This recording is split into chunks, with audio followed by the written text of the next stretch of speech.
Okay, this week we're going to be working on the first of the basic strikes, or Tento Menuchi.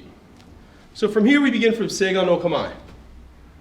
There's a couple of different ways of doing this, and we're going to explain both. The basic way is to bring the weapon back. From here, I want to bring the weapon up over my shoulder, pivot on the ball of my foot, bringing my elbow forward, and with my left hand, I'm going to pull it to my hip as I step forward. Then back to seigan. So again, kamae, weapon comes back, up, step and strike straight down. Back to your kamae.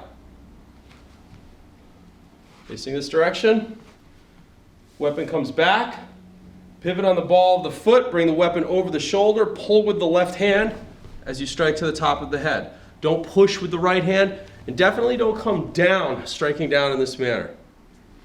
Now this is a very rudimentary way of doing the technique, but it's going to help you to program your muscles correctly. Once you become more proficient in that movement, start to eliminate some of the excess movement, so the technique looks like this.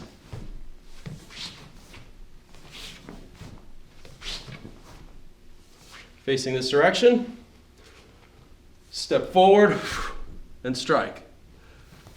Kamae, step forward and strike. And back. The important points here when doing the technique is that your elbow stays below your body, the weapon goes over the shoulder and the elbow stays below the weapon here, and your body's in a straight line and your hips are low. Basically what's happening here is the weapon becomes an extension of your center, and you're hitting like this, and back to kamae. And this is Tento Menuchi.